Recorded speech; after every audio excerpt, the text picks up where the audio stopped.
So this is the Drunkalogs, a podcast about addiction and recovery in which each guest shares their version of how it was, what happened, and how it is now, and then endures a half-hour Q&A at the hands of your host, Nick Morton.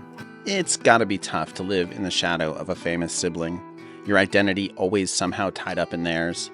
It got especially complicated for my next guest because when his famous brother, Chris Farley, died of a drug overdose, he found himself guarding his brother's legacy through the Chris Farley Foundation, a nonprofit dedicated to the prevention of substance abuse. And yet he was enduring his own struggle with alcoholism at the same time.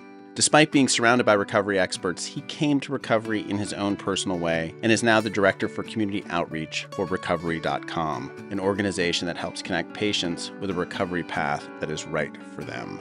Won't you please welcome Tom Farley.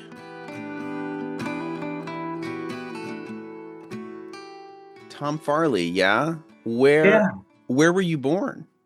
Where was I born? In where I am right now in Madison, Wisconsin. Wow. And, a lot of stuff in between. I haven't stayed here, but I'm back here. Yeah. And I did like the most cursory Googling. I don't do a lot of research because I'm lazy. You Googled me. You Googled me. And I also, I kind of like the idea that I'm like sitting in the audience's point of view. Like they may not know much. So, Right. kind of follow the conversation wherever it goes. But it seemed like you guys had a pretty affluent upbringing. Is that correct? Well, for Wisconsin, yeah. Yeah, I guess. I mean, back then there was a very solid middle class, and we were solidly in that middle class, maybe on the upper end of it. But so it may, and being in the Midwest, it may look like, oh yeah, the Farleys, doing pretty well. But I knew better. I mean, like, yeah, I ended up going to school on the East Coast. My mom's from Boston, so I knew that there was a whole stratus, like a layer above that, like other people weren't saying. I'm like, okay, whatever. Were you, was it like a drinky culture you grew up in, cocktaily in Madison? It do you know anything about Wisconsin? Yeah. Where it's a state, right? Yeah, it is a state, that's for sure. So it's funny. I like to say, one of my favorite things that I like to say, probably like say it too much, but we grew up in we checked three boxes. We were drinking was generational. It was a big part of who we were, going way back. We were Irish, so Right. and we lived in Wisconsin. So like one of those boxes would be all we need, but we checked all three, and that was our drinking was our identity. Like excessive drinking in all of those three buckets was normative. Right. So we felt like I'm just doing what. Yeah, this is life, man. We do, man. And so when was your like your first drink? Well, back, I'm old enough where, the drinking age was 18. Mm-hmm. So, I probably like a little bit when I got, into high school. So like 15, 16, but, but it was, yeah, I would say, but probably 16, 17. And then when did you first like rip it up?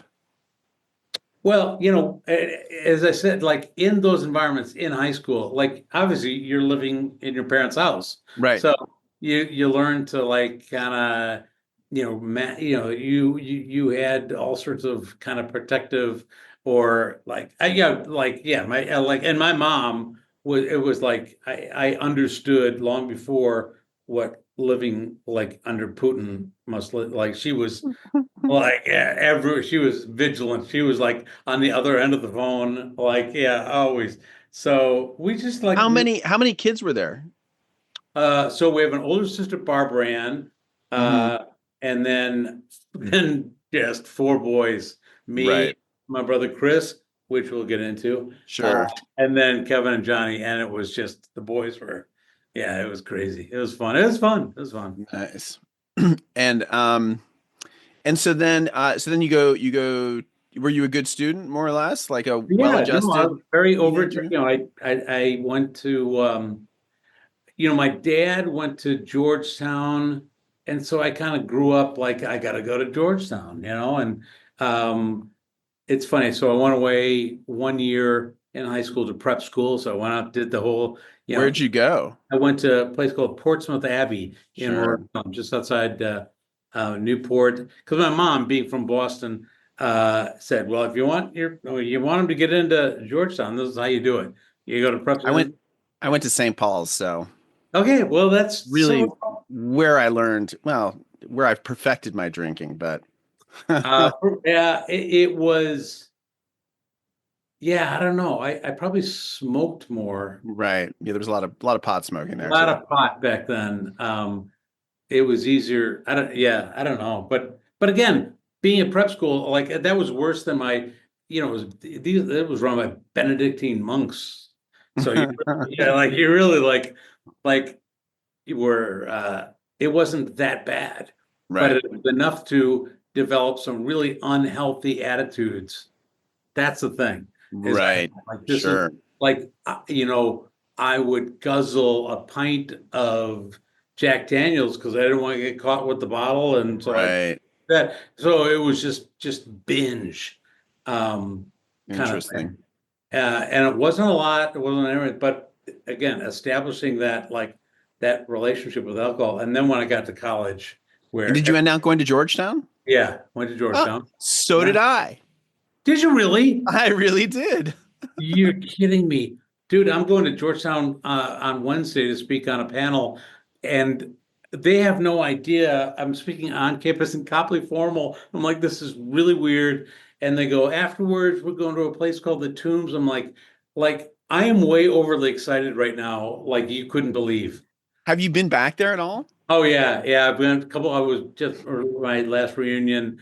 And what's really interesting is I kind of avoided it. Literally, Georgetown was, they were my best friends in the world, and it was the greatest place that I learned how to drink and do all that kind of stuff. But now, um, I enjoy going back there now because I found, I don't know if you know the West Side Club, which is right. You know where like down across from Georgetown Inn, there was that the porn movie theater, the Georgetown. Right. Yeah, Yeah, yeah. that's now a coffee place. But there's behind that is this AA clubhouse, and it is. I'm more excited about going to a meeting there uh, in the next couple of days than anything else. So coming That's to amazing. Georgetown, That's wild. I was there. I went there over Christmas because my daughter was looking at it to go to college there, and I hadn't been back since college. And I it's so great. I mean, it's so beautiful and fun. It's certainly changed a lot since oh, I got lost. I had a panic attack. I had to call one of my roommates whose son goes there now. It's like, dude, I thought I knew where I was going. It's all right. changed. Yeah. Yeah, yeah. Like New South, where I lived, is now like this got this like fancy cafeteria. Not no, it doesn't have a cafeteria. It has like this I don't know what the hell is in there, but I was like, wow, this is a whole lot nicer world. But I mean, it was pretty nice when I was there too. So It was, yeah, I thought it was fantastic. Yeah. yeah. Yeah. Um. So do you is when you're at Georgetown? I mean, it was super boozy when I was there. Was it? I mean, I guess the pub was right there on campus back then when you were in Yeah. it I was mean, my freshman year, I lived in Fourth Healy. It was hmm like one of the last years they had like rooms there. And right. so I just, in the middle of winter, the pub was in the basement. I would Yeah, just yeah. walk down, like, and as I said, there was always somebody that was getting done with a test or something, like, who wants to go out for a beer? My hand was like, right here. I'm your guy. Always, yeah, hitting it And hard. did you feel it was like a problem? Like at that point in your life, was it, did you like, you're like, oh, this is trouble, or no, just fun?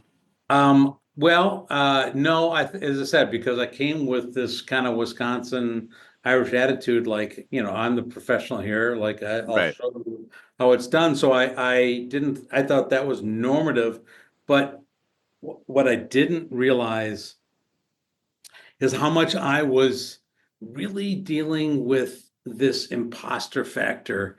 Like I was like, what am I doing here? Do I really belong here with these, like, probably the smartest people I ever, all these like St. Paul kids, really Right. smart ass guys. Yeah, I'm kidding. Um, For yeah, sure. yeah. I mean, the really smart people. I mean, as I said, like my roommates here, they're all CEOs, and it's like they're Right. intimidating.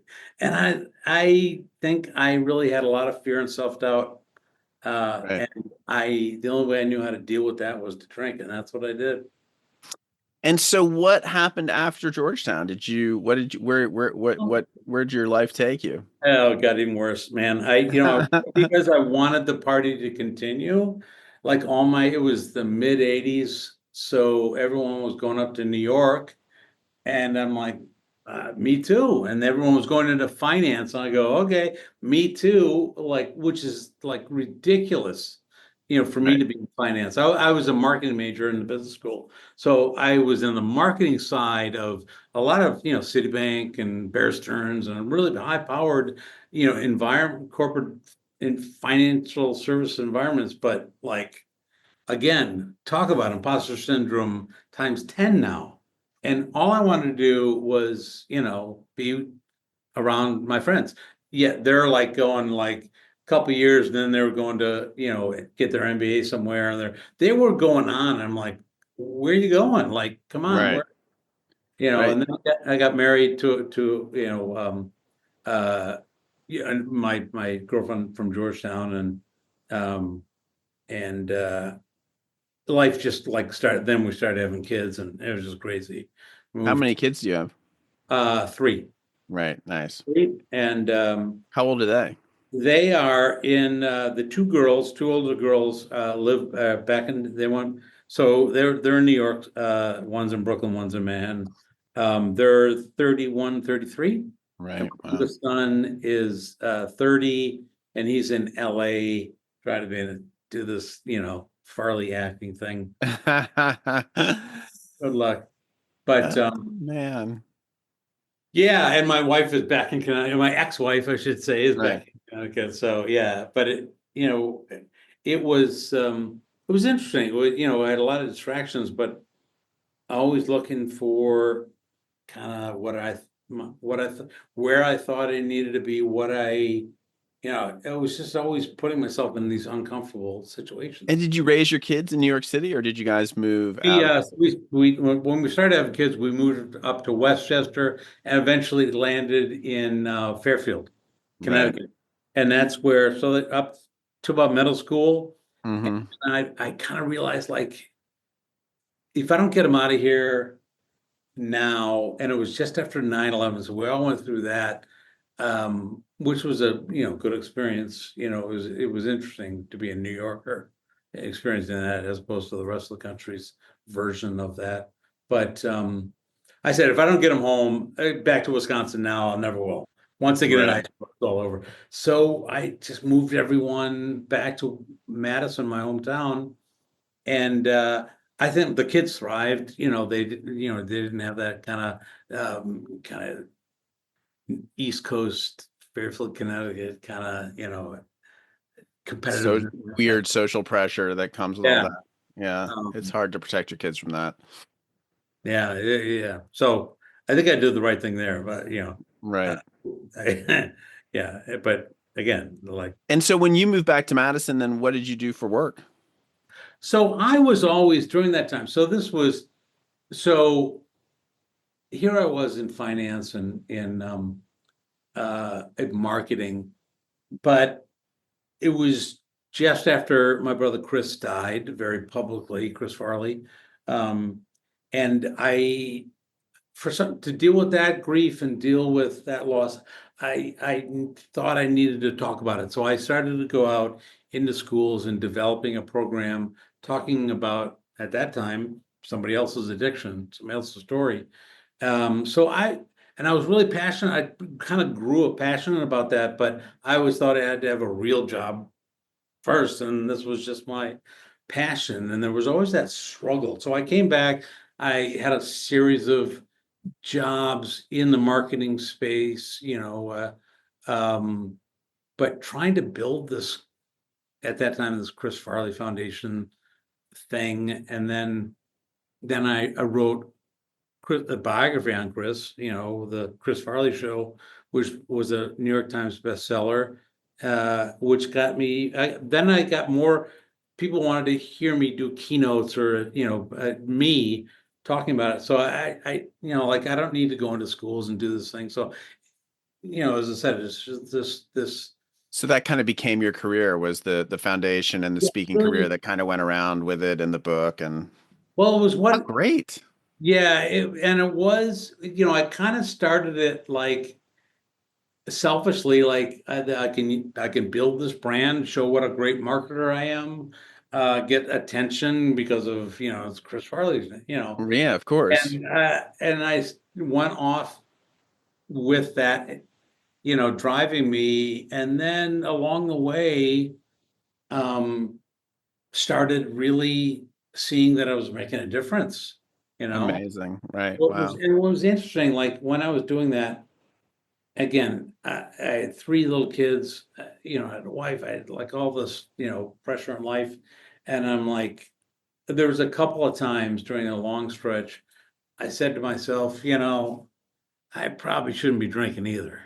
And so I would stop. I would Yeah. have 4 or 5 years of uh, not drinking, and I Oh, also didn't wow. want my kids to grow up in that environment not that it was an excessive environment, but it was just all around. Dad would walk in the door at 5 o'clock. Where's my scotch?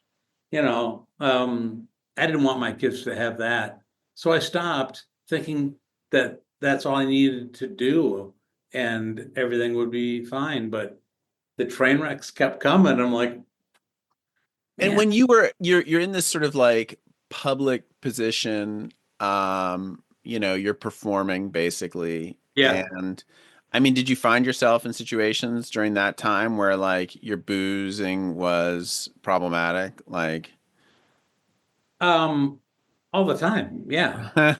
going Yeah. full Pete Hegseth at some recovery conference? Yeah. That's funny.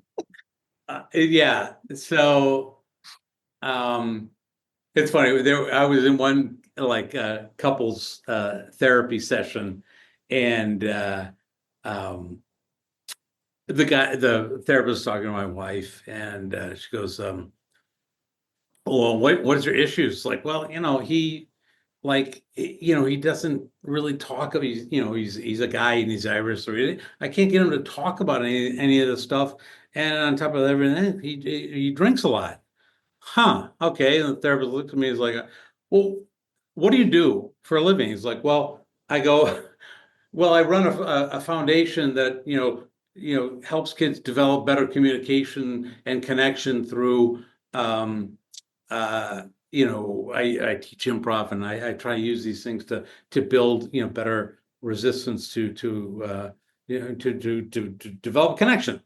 And he goes, "Did you just tell me that you are in your work is about communication, and better yet, communication about not drinking, and your wife is saying you don't know how to communicate and you drink too much?" I'm like, "Are you here?" I'm like, "Well, if you put it that way," I'm like, it was the first time. I'm like, wow, that sounds ridiculous. It just hit me in the face.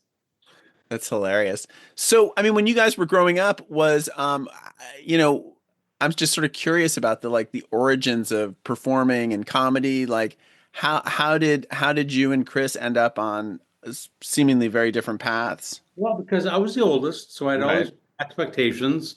I had Sure. I had to go to Georgetown. I had to,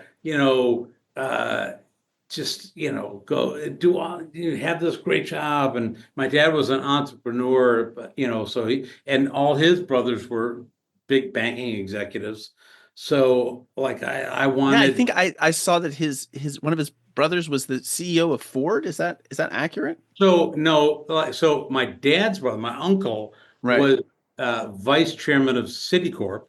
Wow. And That's a big job. his son, who was actually, so my first cousin Jimmy, who was also my roommate at Georgetown, is now CEO of Ford.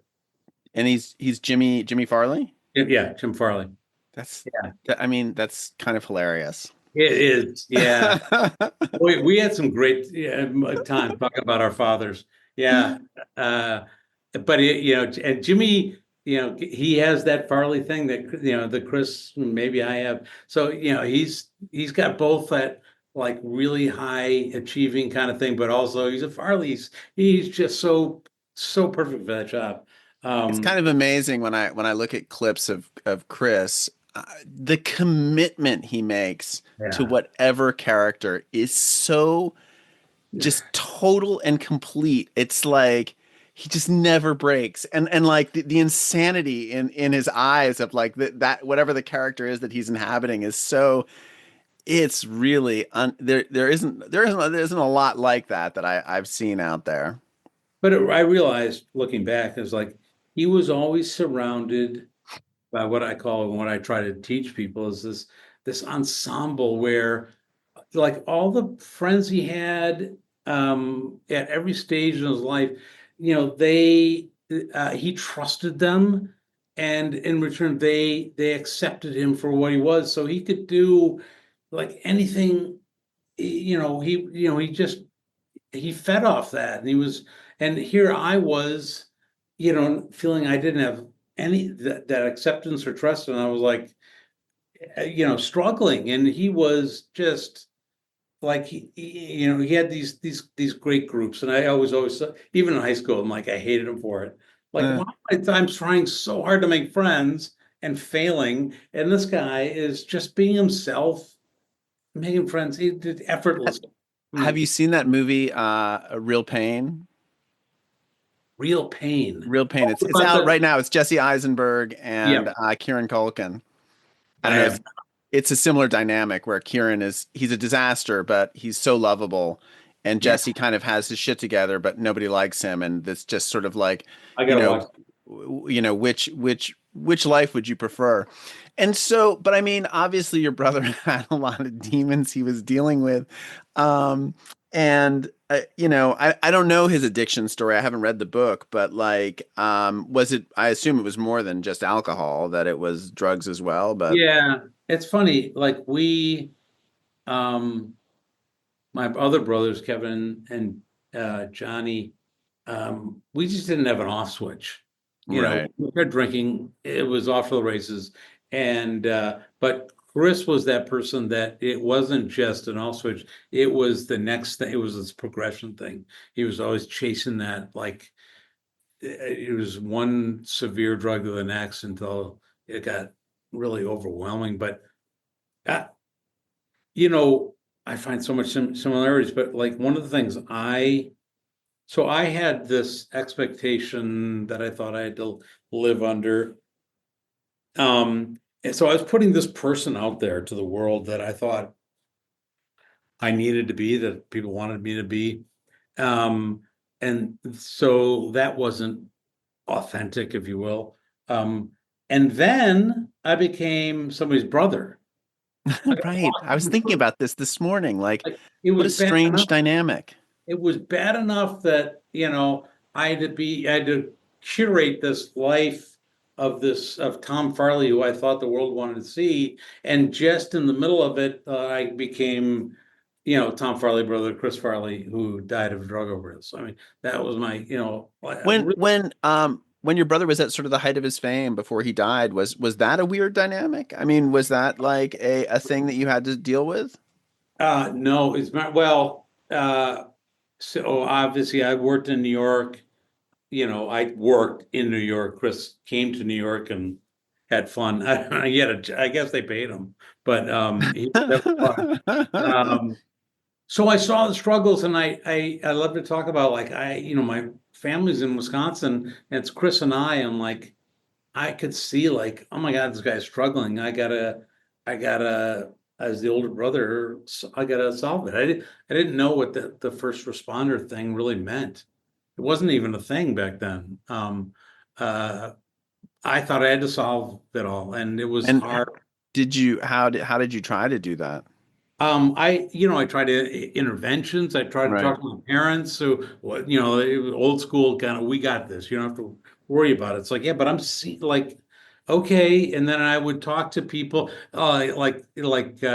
people that came, like one of the first people I talked to that because he knew, um, was at SNL because he knew addiction and he knew the environment of SNL was Al Franken was Right. amazing. Um, Is Al in recovery? I mean, is he yeah, a I didn't know that. Oh, yeah. interesting.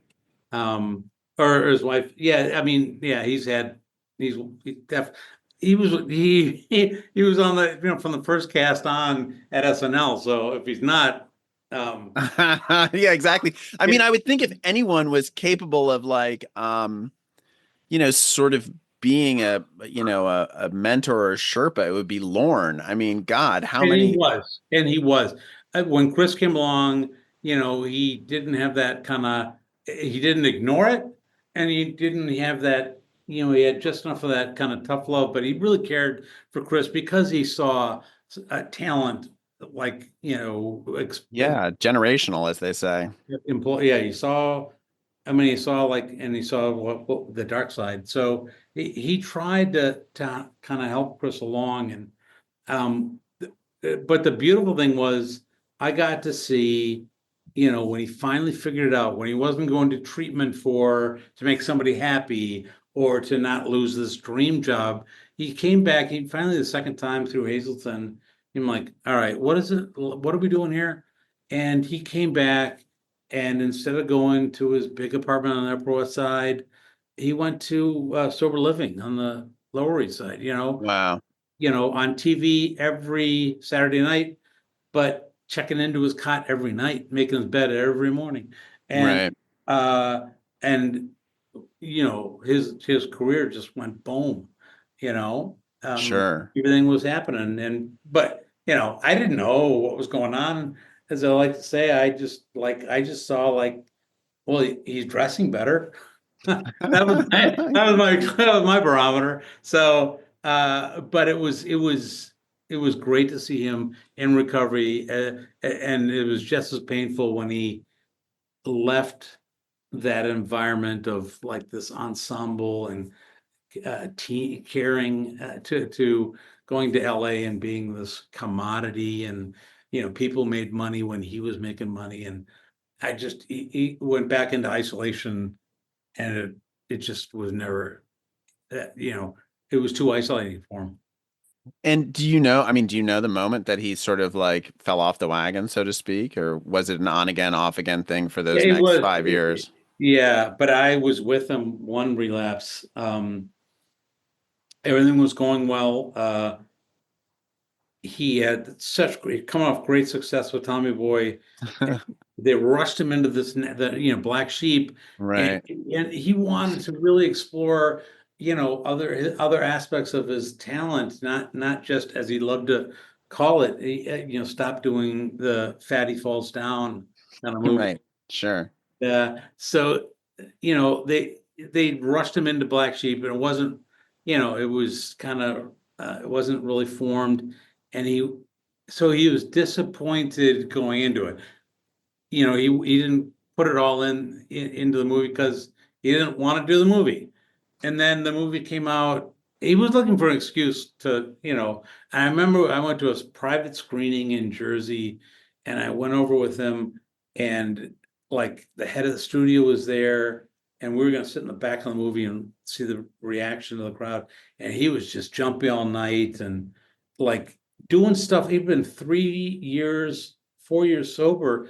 I remember going to his hotel in Manhattan, and the limo was downstairs to bring us to the movie theater, and he's like getting these little airline bottles out of the mini fridge. And I'm like, what are you doing? He goes, I give them to my limo drivers who are, because they're sitting there waiting for me to, watch this movie, and they're in the parking lot. I'm like, the fact that he just told me he was giving his driver booze, like, Right. didn't even, because I was like, he was sober, he was fine.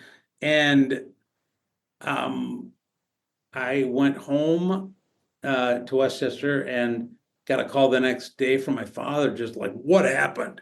Like, what do you mean, what happened? He just went off. He was looking for that excuse. And so it was those, I guess, those moments where he wanted to grow in his career and he was being kind of controlled, you know, they wanted him to be somebody he wasn't, you know. I mean, I can't imagine what it's like. I mean, the greed and whatever. I'm a film producer, film writer, director, so I've been on both sides of it. Trying to coddle, trying to coax some damaged actor into like getting out of their trailer so we can make it through the production, and then like whatever, we'll deal with it. But like honestly, like time is ticking and like money is flowing, and Yeah, and then yeah. That's a um football player, like, you got to get on the field. So yeah, exactly. And whatever like we we got have to to do. figure out how to get him on the field no matter what, like because that's what we're paying for. And like nobody's considering their health or even what happens after, like whatever. We've got a 30-day shoot, and then it's not like someone's calling the actor afterwards to be like, hey, I know we had a sober companion on set with you to make sure that you behaved, but like, at least, I mean, at least not my experience. And I'm sure that there are people who do Yeah, care and follow up and do lots of stuff, but but it's hard. I saw it this way when, when I kind of took those lessons and applied them to me, and I know this is what I was going through, and I absolutely am certain this is how Chris felt who was living his life, is that I could be in the middle of a crowded bar, usually, surrounded by people, center of attention, making everyone laugh, and yet not feel more like I was standing on the surface of the moon. right. And I know that's how Chris lives his life. Like, you want this, I'll give it to you, but it's not me. And the only way I know how to get through this is to drink. Did he do movies after Black Sheep? Was that his last film, or was Oh there no, he stuff did two after? more. Oh, he did several. I mean, Right, so he did Beverly Hills Ninja, right. uh, and then he ended up with a movie called Almost Heroes with Matthew Perry. That's a whole different Oh, story. jeez. Yeah. But he died before that really came up. But he did uh, Norm Macdonald's movie. What was it called?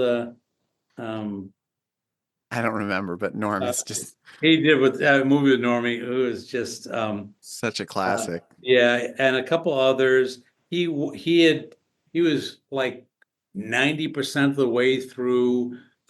He was the original Shrek, and he Oh, was, no way. yeah, it was made for him. I did not know that. Wow. Yeah, they didn't know what to do with that, and they were going to use my brother Kevin as to kind of fill in the voice, and that felt weird. And um, they got Mike Myers to do it, and that's Right. a different story. Yeah. And so at what point what point do you have your come to Jesus where you're sort of like, uh, I, I got to get real about this? well, it's funny. So I said I had, long bouts of sobriety. And during that time, I would go into meetings, and it was just like it was in my family. When we could all point to Chris and say, "Well, we're not that bad. I guess we're okay." We weren't okay. But we saw it as Chris's problem, but also we also were fearful of really helping him as much as we could, because we thought we would have to be, that would mean have to be honest about our own issues, and Oh, we interesting. we Wow, didn't that's want to go there. such an intriguing dynamic. I hadn't really thought about that. And Um, so when I would go in trying to be sober, I would go into AA meetings, and there would always be somebody sharing their story across the room, and I'm like, I don't. That guy drinks more than me. That person takes drugs and they drink. I don't. I'm not. I don't belong here. And so, um, I would stay sober until life came at me, and stressful or like overly celebratory, and I would take that. I can have one drink. Today's St. Patrick's Day. I'm sorry, probably won't. Right. We're recording. I Um, forgot it's St. Patty's Day. yeah, and I was like, I can have one Guinness. I've been sober for Sure. 5 years. Like, I got this. Well, all of a sudden, I'm back where I was before. Like, how did this happen? I just didn't get it. And a lot of train wrecks, a lot of really things that, like a divorce, that I really had to like pay, like, job loss. I'm like, what's going on here? And finally, like 6, 7 years ago, I'm like, this is crazy.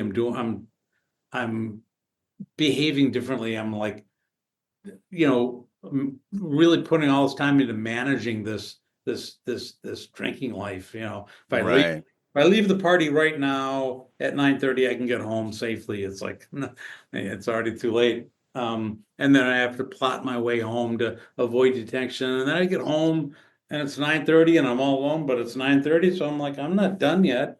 And I'm like, that I had one really crazy summer where this was crazy. And so I stopped drinking again, because that's Right. all I knew what to do.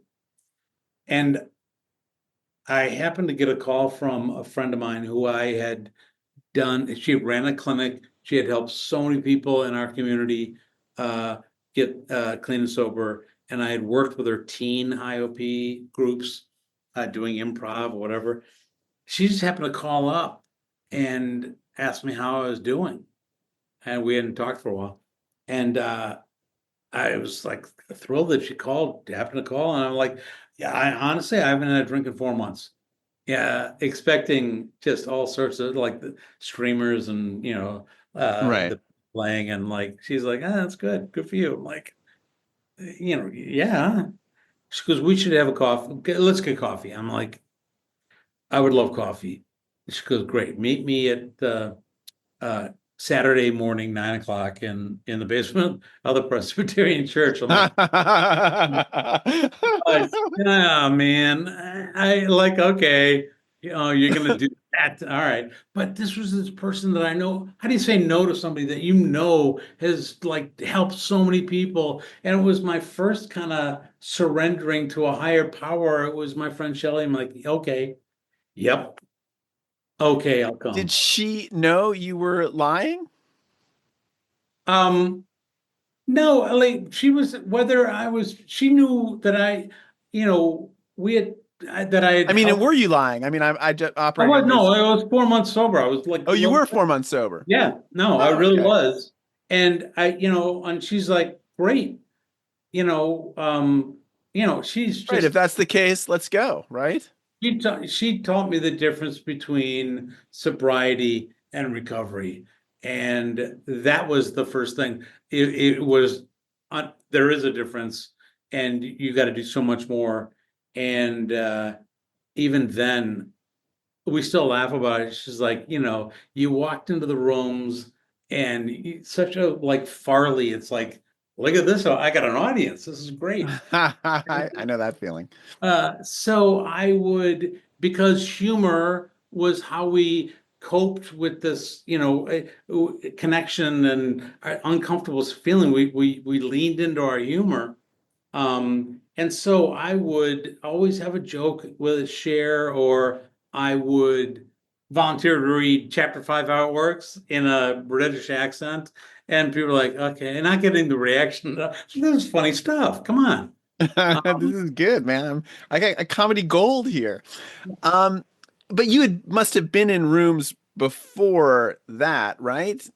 As I said, yeah, always Yeah, thinking about drinking. right. And had you gone with your brother, like when he was? No. No. I went once. He asked me when he was at SNL. He said, "Tommy, it's my third year anniversary of sobriety, in recovery. Can you come to a meeting?" And I'm like, "What meeting? Like, what do you do?" Right. Okay. So he gave me this address, and I said, "All right." Yeah. He goes, "I'm going to chair this meeting. I'm going to like speak." All right. So I start walking, and I'm going farther and farther on the west side, and I realize I'm in the middle of Hell's Kitchen. I'm like, "That son of a bitch!" Like I thought he'd like totally gave me the wrong address. I'm like, which is something you do.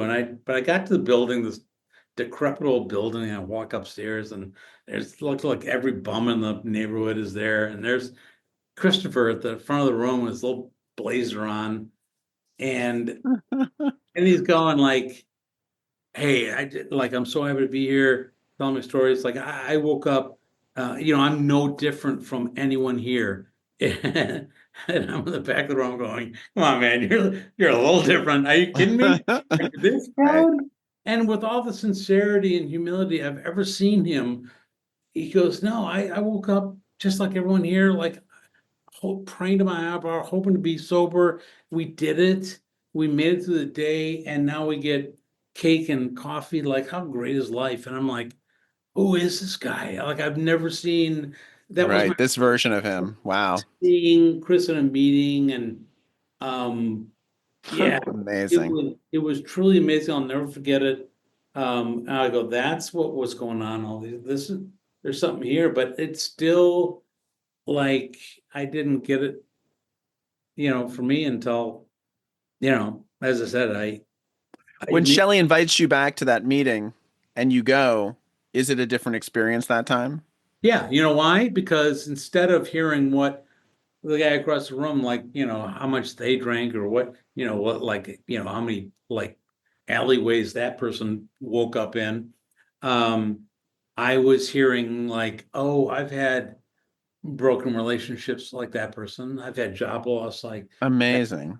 I was hearing something completely different. You saw yourself in those people for one. Yeah, well, and that's what we do. And like, okay, this isn't about being sober, except the fact that if I want all this, I gotta be sober to do it. I mean, I need the clarity of sobriety so I can start to feel like a human again. I was like, "Is that what this is about?" And they go, "Yeah." I'm like, "Okay, well, that's what I want." So like the first time I heard rigorous honesty, I'm like, as I said, I'm a marketing PR professional, and I'm The Irish. opposite of rigorous honesty. I know how to craft a story, like, and beautiful. I can curate the life like so. I was like, wow, that's a thing. Like, wouldn't that be just wonderful? Like to feel that comfortable of like having so it started with honesty because man, it's funny, and it's somebody said like, "Are you an honest person?" My whole life, I'm like, "Yeah, of course I am." Sure. But that rigorous honesty thing, like, so like when I would come home and my ex-wife was like, "We were out drink. How many beers did we have?" Like, what's the answer? Two. The Yeah. answer is always two. Two is always the answer. So yes, I was out drinking and I only had a couple beers. Like, so was I honest about my drink, about being out drinking? Yes. Was I rigorously honest about what I know? And that, what I didn't know, that has an effect. You've just told your spouse, and not the whole truth. Yeah. You damage that connection, and you know, and as uncomfortable as that feels, your first, as I said, being Irish, like we bury it. All right, that feels horrible, and I'm like, we got to bury that one.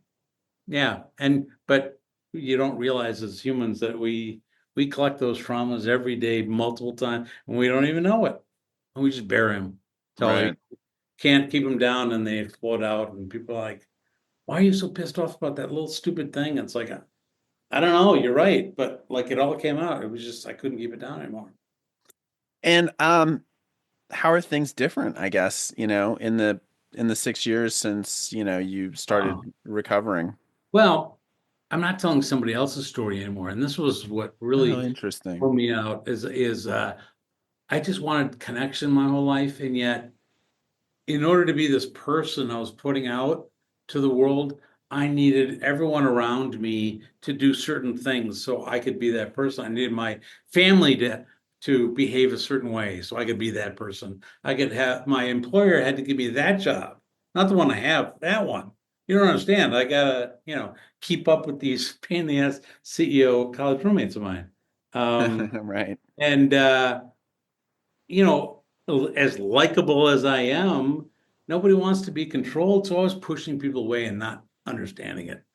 And then I started to be honest about my own authentic self, being vulnerable, and people. I was attracting people. The thing that I wanted all along, I was getting just by letting them be themselves, and control the things I can control, and like, wow, that blew me away. And like, so I'm telling my story, I'm like, you don't want to hear about Chris? And people are like, well, if you want to, I guess it's kind of they're interesting stories, but no, you're here. Like I'm in recovery, you're in recovery. Like I want to hear, I hear my story in you. Like here, this brother of Chris Farley is telling a story that sounds like my story.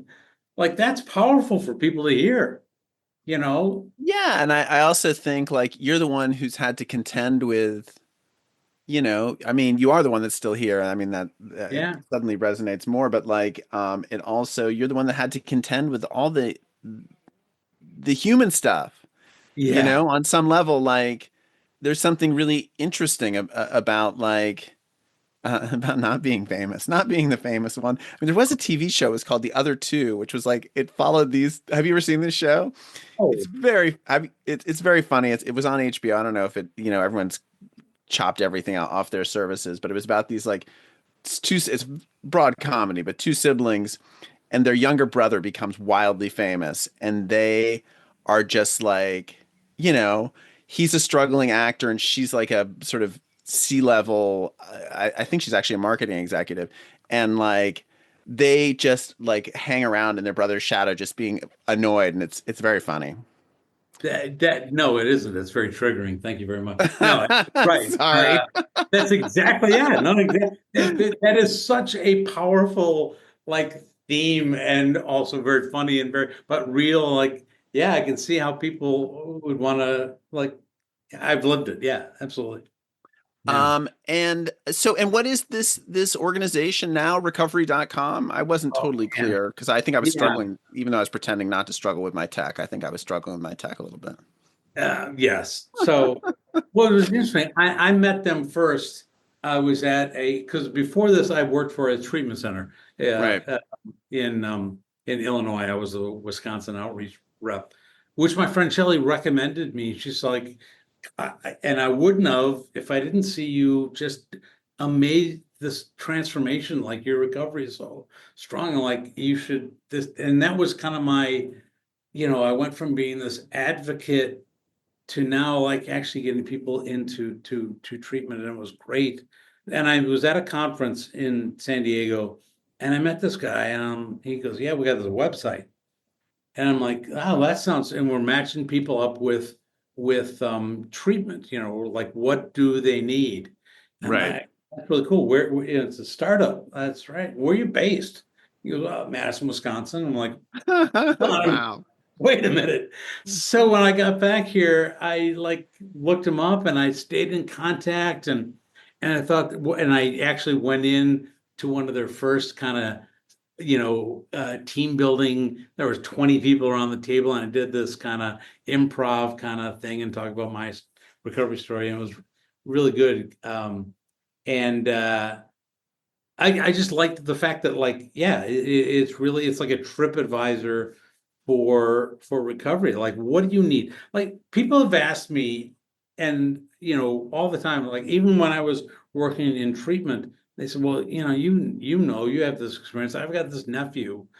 Where should Sure. where should they go?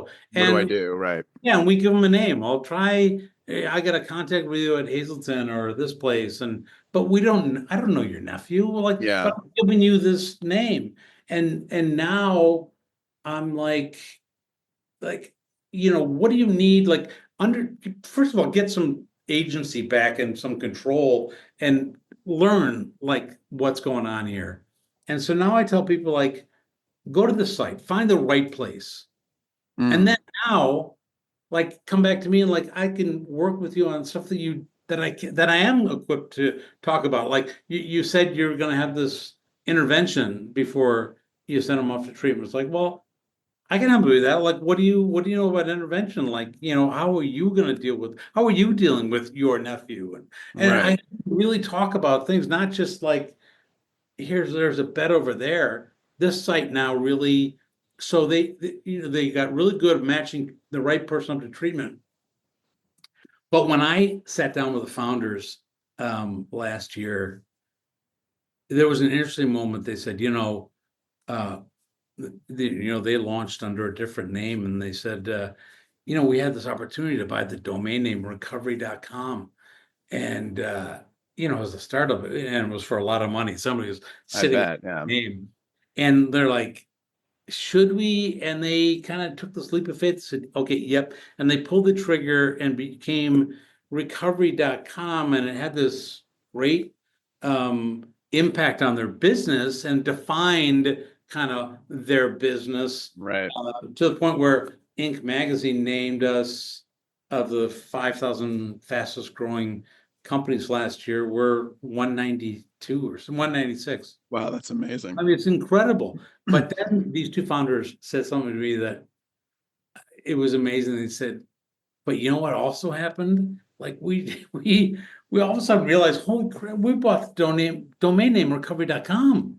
Like now we have to honor that. We have to be that. Right. We gotta own it. I'm like, as soon as I heard that, I'm like, I gotta work. Like, Right. That's some yeah, responsibility. because there's all this focus on treatment, and because plus one of the reasons is that's where the money is. That's where Sure. insurance focuses. But this recovery space on the backside of that is just, and I mean, everyone's recovering from something. It's just like, it is the resources, the matching up. So all of a sudden we're like, here's these treatment listings, but also now we got to do sober living. Now we got to do peer support. Now we got to do these mental health kind of outreach clinics, outpatient clinics.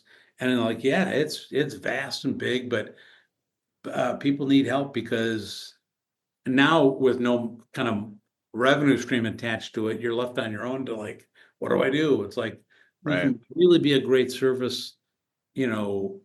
So it's become a really exciting place.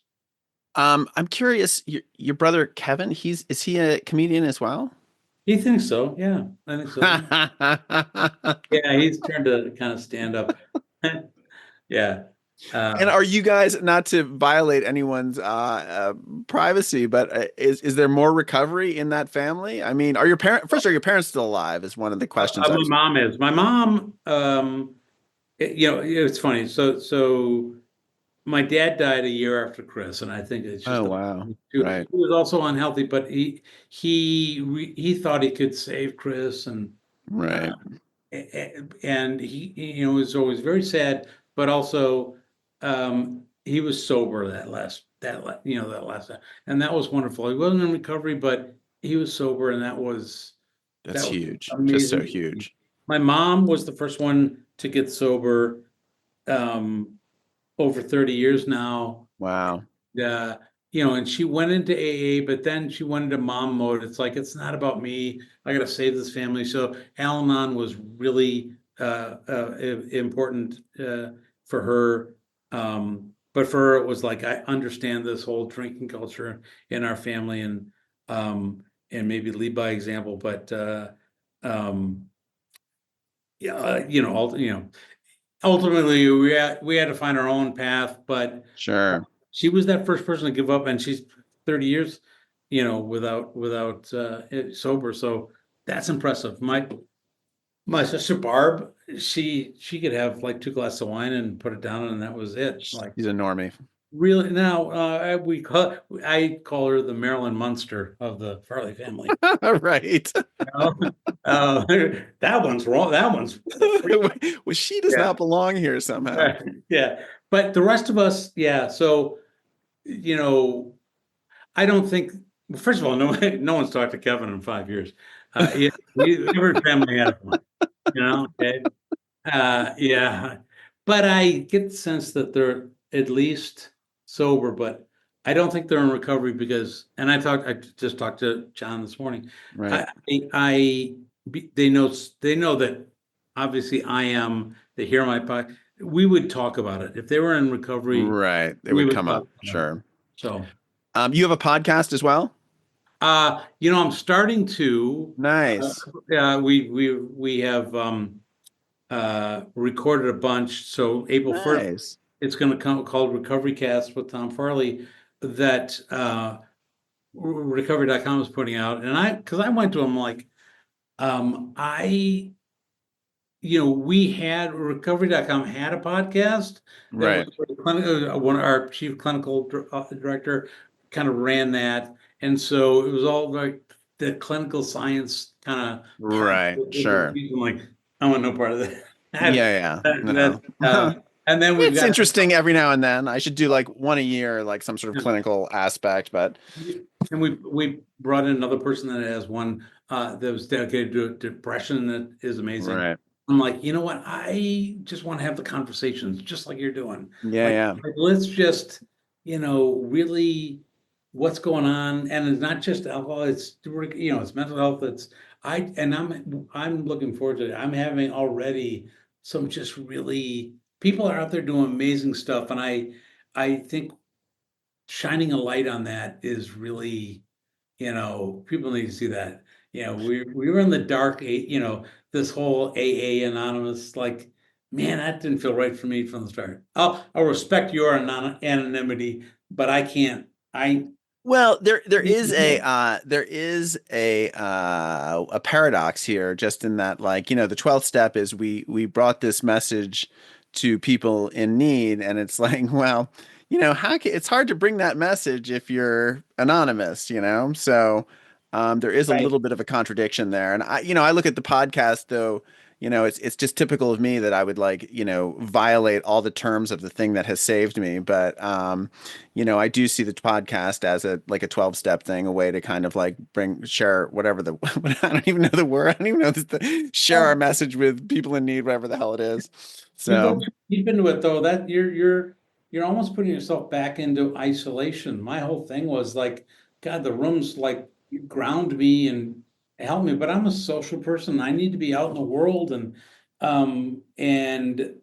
take this, authentic, vulnerable, grateful, honest person out of the world. But that demon is still there. And as soon as I right, yeah. find myself performing or being somebody's brother or making people laugh because I know what I got to do. I got to go back to call somebody, go to a meeting. I need that grounding, but I need to, not just for me, I need that connection because we don't heal in isolation. We need the connection, but it's not just us. I'd love to talk families. Like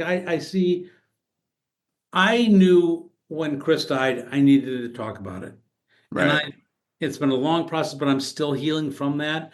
But I Mm. see people in my family that haven't done that, and I see their pain, and it just saddens me.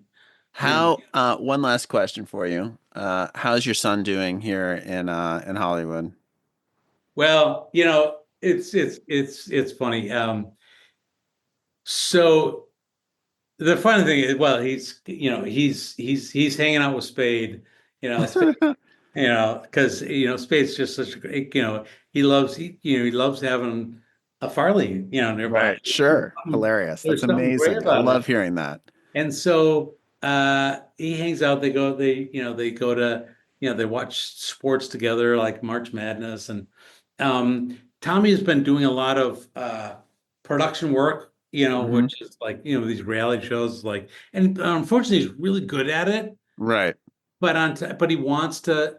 I got to try it. So he had a bit part in Spade's most recent movie that he did with Theo Von, what's it called, the Bus Boys or something like that. It's Oh, not. right. Yeah, yeah. But Nice. Tommy had a little butt, and so he goes. I called me up. He goes, Dad, I just got my notice. I'm SAG eligible. Amazing. I go, that's awesome. Congrats. He goes, yeah, well, it's $3,000 to get. Right, of course. But, talk to Uncle David. So he's seeing some success in this production space. He's really good. As I said, that's his mom. Like, that attention to detail. So I hope he goes in that direction because he's really a good student and he sees things, but he wants to try Be a his hand. star. But he's in a good place. He never like the Farley name. He downplays. Right. He doesn't play that game at all. So good for him. Well, if you're out here in LA, please look me up. I'd love to get together and grab a bite or something. Be I fun. do try. I love my girls are in New York, and I go out there probably more than like Tommy's got to come to me. Like I don't, but I hear do try you. to get out to LA a couple of times. So I will. I would love to look you up. Yeah. Well, thanks for doing this. I'll probably put it up pretty quick because I haven't put up an episode in a while, and got to feed the beast. Yeah. So, but I've really enjoyed it. It's a really interesting story, and really appreciate you taking the time to come on here. Man, yeah, it is interesting, but I love that like people hear their story and my story. I get to kind of, really, for me, show, when I do talk about Chris, I get to separate that addictive Chris from this brother that I loved.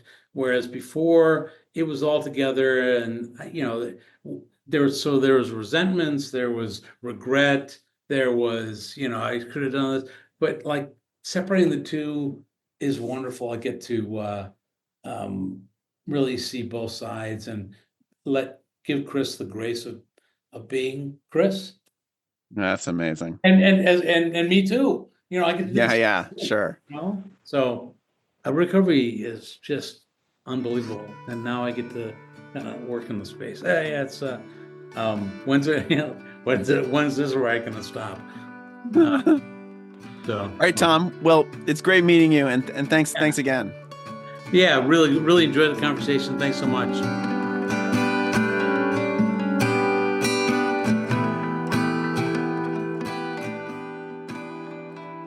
Thanks for listening. You can support this podcast at patreon.com/thedrunkalogs.